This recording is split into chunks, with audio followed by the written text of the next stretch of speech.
Hey everybody, I'm Sari Cohen, an entertainment reporter with In Love. Thank you all for joining us today on this episode of In Love With. I am super excited to welcome a very special guest today who is also a good friend of mine, Jenn Lilly. You might know Jenn from her days on General Hospital and Days of Our Lives. You've seen her in countless Hallmark movies. She is an incredible musician, and I have been lucky enough to have met her along the way. Jenn is here, so we are...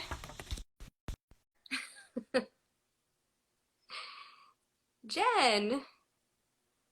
I know, she's the best. Yay! Yay! Okay, perfect. Yay! We did it. Welcome to In Love With. We are in love with you. I am in love with you guys. Oh my gosh. So let's just start with, how are you doing today? What is going on in your world right now?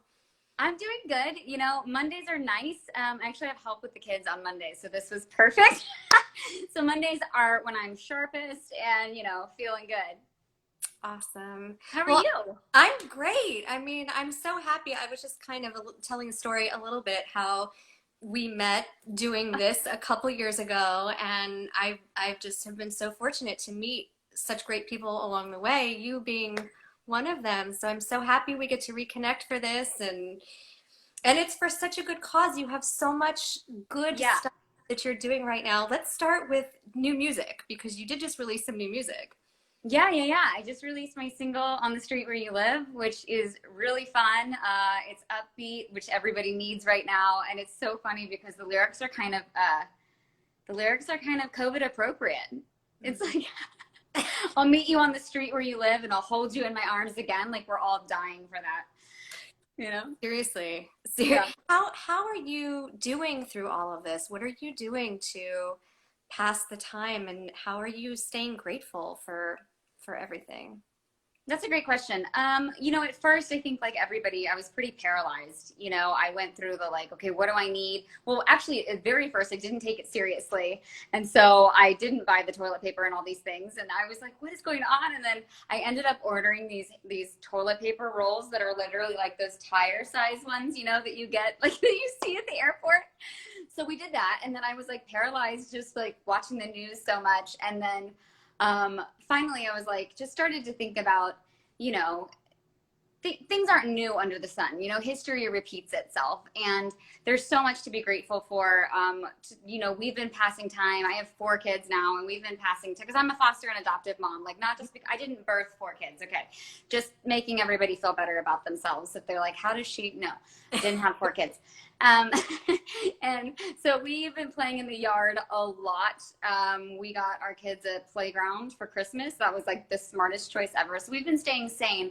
But I mean, also mentally for myself, I've been thinking about like, you know, World War II. I've been thinking about Anne Frank. Like, we have 0 room to complain when we consider that we can still go outside, you know, and like, it's tough, but it's not Anne Frank tough. So I've been trying to just use relativity in order to stay positive. Absolutely. Well, and you also started this incredible initiative. I mean, like you mentioned, May is Foster Care Awareness Month. Yes. So tell me a little bit about what you've been doing on that end. You've got some really great stuff going on. I want to get that word out. Yeah, I'm super excited. So it's crazy because I've actually been working on this for over a year and a half. So before I even found out I was pregnant, I was working on this, and the fact that it lines up with COVID rules and regulations is amazing. It's very hopeful. So I'm currently hosting an online international contest called Voices That Give. It's free to enter, and it's to help artists of all genres and experience levels launch their career, which is really important to me and everyone involved. You know, I'm an actress and I'm also a singer, and I came from a small town called Roanoke, Virginia, and I knew no one when I moved out here. So this contest is to, you know, help reawaken people's dreams, and I think everybody needs that right now. And so also, we've opened up the categories to anybody. So it's open to actors, musicians, dancers, unique or hidden talent, which I really believe is everyone. I believe everybody was created on purpose and for a purpose with unique talents and gifts. That's my personal conviction. And then Hallmark fans, which they get the free get out of jail card. They get the no talent required category. And the grand prize is $10,000, which is amazing. Every category is going to win at least $500. And then they win career prizes. So for example, the winning singer or musician gets radio airplay in 44 countries worldwide, which is insane. Feedback from Diane Warren, who wrote one of the songs on my album, you know, legendary. Like, if you don't know who Diane Warren is, I promise you've at least heard her name. I mean, you know who she is, sorry. Like, she's incredible. Mentorship from Big Time Entertainment Group. The actors get a walk-on role in a Hallmark movie, a meeting with my talent manager, who like does not take meetings because he's just so busy all the time and he's amazing. But he also came from small town Oklahoma and he loves actors. And then a mentorship with me. So all the categories have really cool prizes. But the best part is that 100% of my profit from the voting round goes to helping orphans and children in foster care, which is super important right now, because not only is it Foster Care Awareness Month, right now child abuse reports are actually down in our country. And that's a huge concern for anybody that's a child advocate. And just briefly on that, you know, that's because there are things called mandated reporters. So that's anybody that works with children, whether it's a teacher or, you know, or they work for the government. They're a police officer, a doctor, a nurse. We're all mandated reporters, which means that if we see child abuse, domestic violence, anything going on, we need to report it. And all the reports are down, which is very scary. So what that means is that children are trapped at home with their abusers right now. When we see stressful situations, and this is uplifting because I have hopeful news about it, but when we see stressful situations, rises in numbers for domestic violence and child abuse, what we see is that there will be a stressful situation that causes stress at home, that causes the rise in violence, and then isolation. So right now we have both. Last week, people are starting to finally go into ICU, into the hospitals. We are seeing the aftermath of COVID-19 right now. Domestic violence and child abuse are neck and neck because the two are related, up 1,000%. So it's completely vital that we're doing this contest right now. And it's a really cool way, an uplifting way to launch people's careers. It's free to enter, earn some money, which so many of us could use having lost our jobs or been furloughed. You know, and then also just by lending your voice and by lending your talent, and that's why it's called Voices That Give, by lending your beautiful voice, you're helping children in need. So I will also explain, like, I know you have questions, but I'm also going to explain how the voting round works. Yes, please. So anyone can enter in the month of May. So you've got 2 more weeks. All you have to do is upload a YouTube video, or if you already have an existing YouTube video, you're just going to copy that link and paste it right into the entry form. And the website to go to, I'm going to spell it out. It's Orbit with 3 I's, okay? ORBIIT.com/voices that give. And you can enter for free there. It's really easy. If you have any questions, there's like how-to videos and all of that on there. It's super easy. So anyone can enter it, but then the voting round starts June 1st. And here's how it works. Here's how we're raising money. Okay, so, and here's how we're tying in my album. It's so smart. I'm so excited.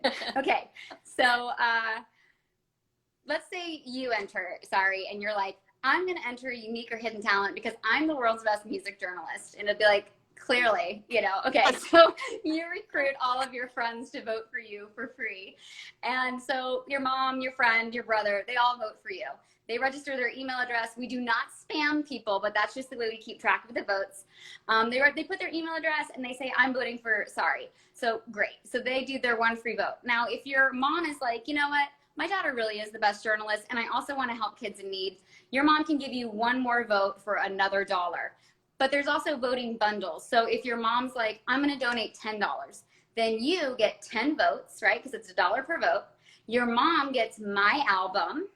Perfect. Oh. And the kids get the profit. So it's super cool. It's kind of like America's Got Talent / Britain's Got Talent / insert your country because it's worldwide, it's anyone can enter, meets Live Aid for orphans, you know, online, meets Kickstarter, because if you do $25, then she gets an autographed album. If she does $100, she gets the autographed album and a t-shirt, and like you get 100 votes, she gets the t-shirt and the album that's autographed, and the kids get the profit. So it's just a really positive way to do something when we're all kind of like sheltering in place and feeling like, you know, we don't have money, all we have is time.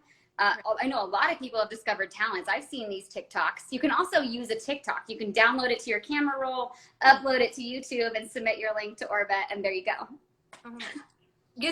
Well, I reposted some of your stuff, and I had friends who were chiming in, really talented friends who were like, "Oh my gosh, thank you for posting this. I'm totally submitting."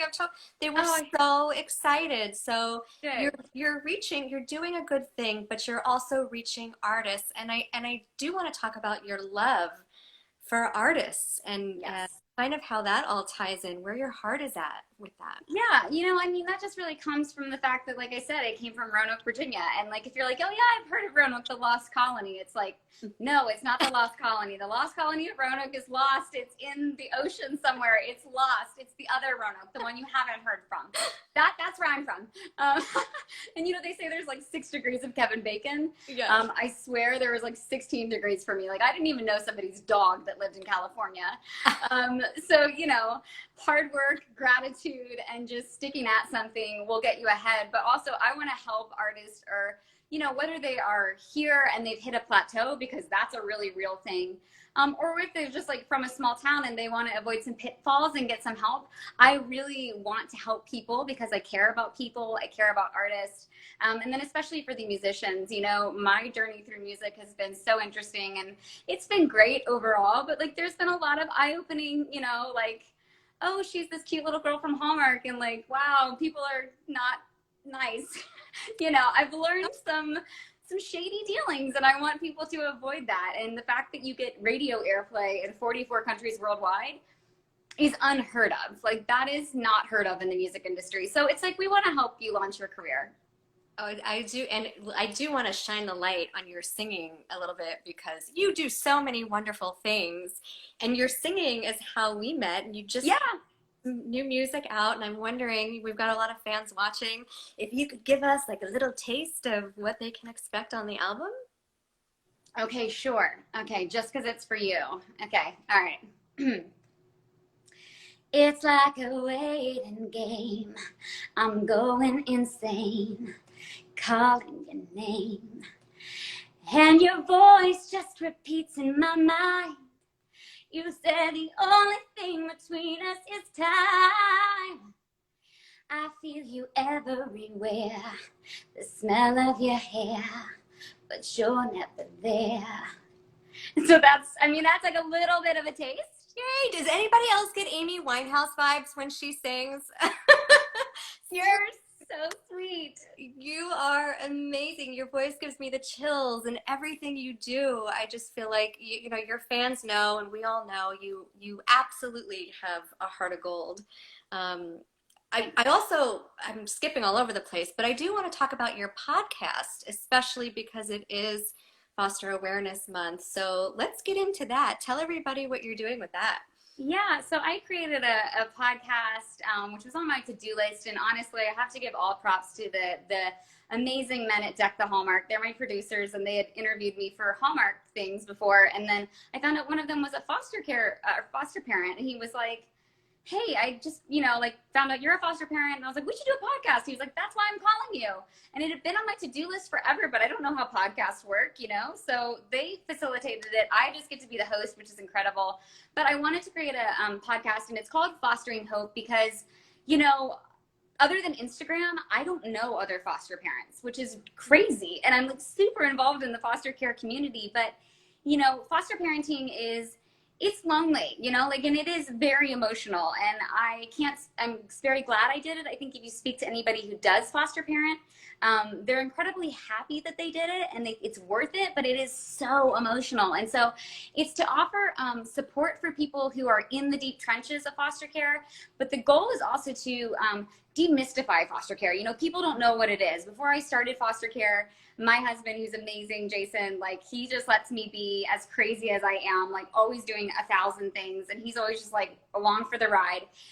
He's like the calmest person you've ever met, but he, like 51% of surveyed Americans before we got started, wrongfully assumed that children in foster care came from the juvenile delinquent system. And that is not true. They're actually just children, many of them infants who found themselves in a broken situation and in a broken system through no fault of their own, but because they have sustained serious neglect and abuse.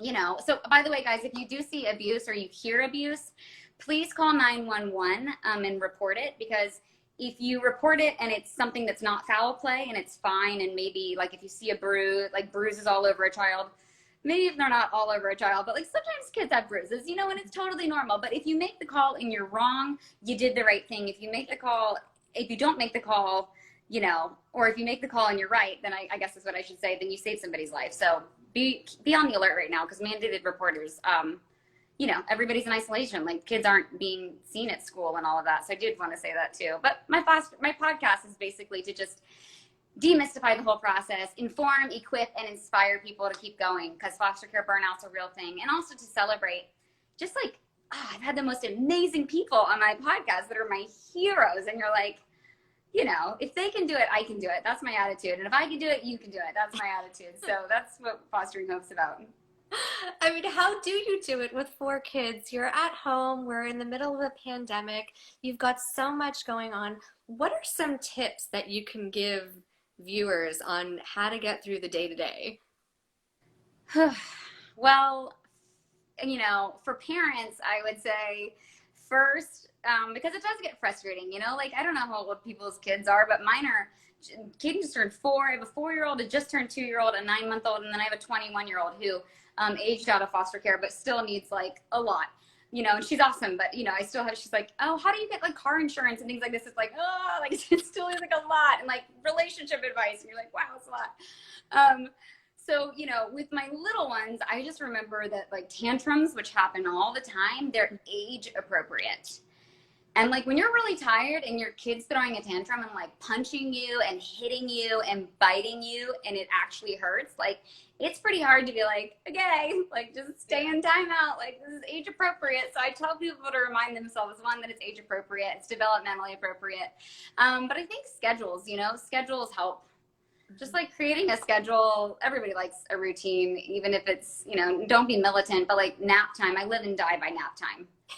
Like when my kids are down for a nap, it's like, okay. And honestly, like when my 9-month-old daughter, when she goes down for a nap, like sometimes I just put the boys in front of like a program on Netflix, you know, and then I'm on my computer. Like that's, you just figure it out. And then I do my podcast. I do it in my master closet. Gosh, the closet's amazing. Yeah, I do my podcast in my closet. Yeah, that's, you know what, there's a trick that people watching who don't know. This is how we record at home. Yeah, or important phone calls, because you have like the clothing around you, so it muffles out the background sounds, and you're like, yes, totally, everything's fine and under control here. All my voiceovers I do in my closet. I just ordered a mic, so I'm excited to test it out. But the things you live and learn, you know, this is the stuff we're doing in quarantine these days. We're trying to figure out how to live evolve. You know, and the thing is too, is like we're all sheltering in place, so there's a lot of grace that you wouldn't normally have, you know. Yeah, I do. I want to talk about gratitude now, because, you know, at INLOVE, this is what we are all about, gratitude. So what are the top things that you are most grateful for in life? Oh my gosh. I mean, well, first for me personally, like I don't need to preach at people, but like I'm a person of faith, so I'm really glad that I have Jesus. Like I'm grateful for my relationship with him and for my faith. Like that keeps me centered. To each his own, but for me, like that's how I find peace through the storm. So I'm really grateful for my faith. I'm also really grateful. I mean, it's so cliche, but it's cliche because like they're truth, you know. I'm so grateful for my husband. Like he's amazing. He's working on the front lines in the grocery stores. Like he is a warrior. Like he's amazing. So grateful for him and my kids. Even when they throw tantrums, I keep thinking like, you know, I'm glad I'm not sitting at home alone. Like people that are sitting at home alone, like that's hard. Like I don't know that I could do this without a hug. So I'm like grateful for, you know, human touch and, you know, need lots of little people needing my attention. And I'm just so grateful, honestly, for like Southern California weather. I'm grateful that we're allowed to go outside still. You know, I've made a practice of riding my bike with my 4-year-old around the neighborhood. That's been amazing. I'm grateful for this contest. I'm grateful for fans. I'm grateful for, I mean, gratitude is everything, you know? I'm grateful for our nurses, for our doctors. I'm grateful for our social workers who are still out there rescuing these kids. I am grateful for the heavy lift. I am so grateful for everything. I mean, even the fact that our grocery stores are still open, that's amazing. Our delivery drivers, like, shout out to the delivery drivers, Amazon Prime. Like, I hope they're giving you some sort of crazy raise. I'm trying not to order on Amazon all the time, but I literally have like a little basket outside my house that's like, dear delivery driver, like, please help yourself. Take like 1 or 3 or 5 of these snacks. And they're like Frito-Lay snacks because my husband works for Frito-Lay. So like, I don't know. I'm just super grateful we can still go outside, you know, and I'm just grateful for perspective. Like, we're not in a war, you know, we're not in a real war. Like, we're not being threatened. Our lives aren't being threatened in the sense that like we're getting bombed or anything like that. So there's a lot to be positive about, grateful about, you know. I am grateful I have air conditioning. Like, there's so many things I'm grateful for. Water. Clean water, hot showers. Like, we're so lucky in this country. Roads that are paved. Trust me, if you go to a foreign country, like go down to Guatemala, you'll never appreciate a road even with a pothole more in your life. Right. Like, yeah, no, people are commenting when somebody says our daughter has 2 jobs right now. Yeah, I mean, that's like, your daughter's a hero, and you know, I love that she's working hard and just making it happen and not being I mean, I'm sure your daughter's like grateful that she has a job. That's incredible. And 2 jobs, you know? Great. Yeah. There is so much to be grateful for. I keep saying during this time, you know, it's an adjustment for everybody, but if you have your health and the people you love are healthy, you're winning. You're ahead of the game. Yeah. And it's so important before this, during this, after this, to always remain grateful. That was one of my favorite things about you when we met, where I was like, oh, we're so kindred. There's just this grateful heart, you know, with you and everything you do. So, well, thanks. I do want to talk about your ultimate dream for Voices That Give. Where does your vision lead you? I get so excited. I skipped over that part. No, me too. I'm with you. We're just, you know, this is great. Yeah. That is so funny. Yeah. Okay. So Elena's on. Our editor-in-chief, Elena, hopped on. Oh, hi, Elena. We just went over gratitude. I could just keep her on, you know, Instagram Live all day talking about things I'm grateful for. I will also say that I'm really grateful for artistry and people just being innovative. You know, I just think it's amazing how resilient and amazing the human spirit is, that like people make lemonade out of lemons, and like when times get tough, people just innovate and they adapt, and it's phenomenal to watch. But okay, so what we're doing with the contest is 100% of my profits is being donated to Project Orphans USA. So Project Orphans is this incredible charity that's existed for a while that is doing revolutionary work over in Uganda, and they have a village there. They take care of widows and orphans, and they're just, they're amazing.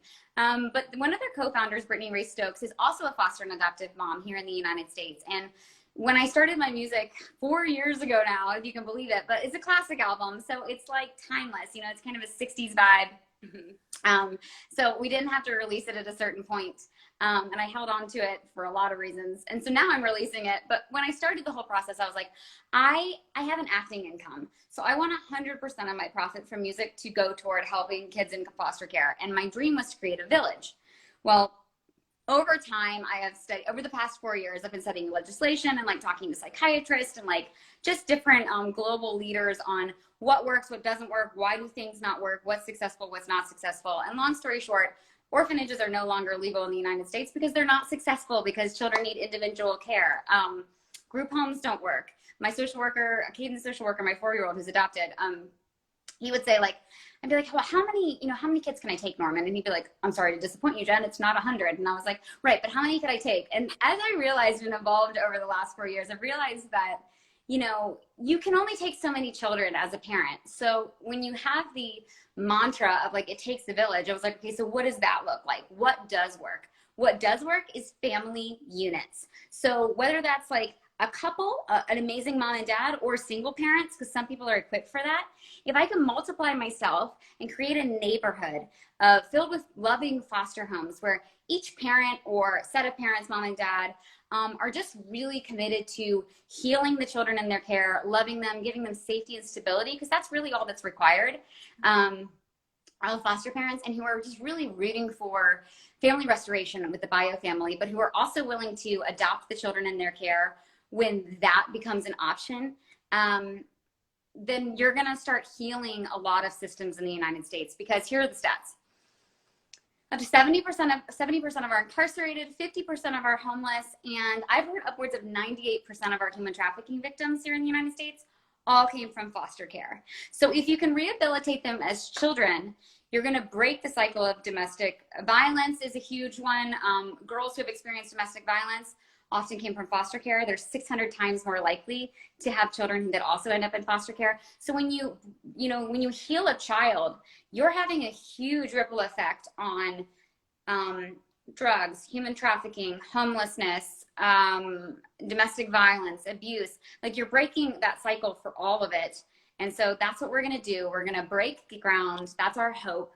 We're going to build a neighborhood. We're going to start it in Oklahoma because that's where Brittany lives, and it's a lot cheaper than LA. And I don't know how much money you would have to build a neighborhood in LA, but in Oklahoma, it's incredibly affordable, and she already knows how it works over there. So we're going to start there. You guys, she's building a village. In the form of a neighborhood, yeah. This is the most amazing thing, and it really reminds us that there is so much to be grateful for. I kind of just want to leave you the floor now. If there's anything that we didn't discuss, anything that you want to jump on, let viewers know. Well, let's see if anybody has questions, because I know that I skip over some things because I repeat myself and I get excited. So if you guys have questions, let us know. Yeah. And in the meantime, I'll also say that the neighborhood model, one of the reasons it'll work is because you have foster parents who are certified, on every side of you. So as a foster parent, you have community and you have support, which is huge, because foster care burnout's a real thing. I just heard a horrifying statistic that foster parents normally are in and out within a year. They're like, I'm out. I can't do this anymore. So you have support. Hi, Belgium. You can enter my Voices That Give contest too. It's open to everyone in the world, free to enter, $10,000 plus tons of national press and prizes. Question. Creative Fan 15 says, what's your favorite song off of your album? I'm not sure. It's either On the Street Where You Live, which is my new single, or it's Last Goodbye. So good. And Melissa says, your enthusiasm is inspiring and contagious. Thank you, guys. Thank you. It is. Well, thank you so much for joining us. Will you let everybody know where they can find you? Yes, you can find me, here on Instagram. My screen name, if you can't see it, is Jenn, JEN_Lilly, LILLEY, and then on there in my link thing, I have all the links to all the other places. And you can go to the contest and enter at orbit.com with 3 I's / Voices That Give, and enter by May 31st. May 31st. And then things kick off in June. Yeah, so exciting. Yeah. This is so, Elena says awesome. And she said before, we are so grateful to have had you on. Thank you so much, Jenn. We are in love with what you're doing. We are in love with you. Please come back and join us again. Let us know how things are going in June. I would love to. All right. Bye, guys. Bye. Bye. Oh. Thank you so much for tuning in today. We had an absolute blast. Make sure you stay tuned. Monday, Wednesday, and Friday, we're here on Instagram Live. Thanks, you guys. Enjoy the rest of your day.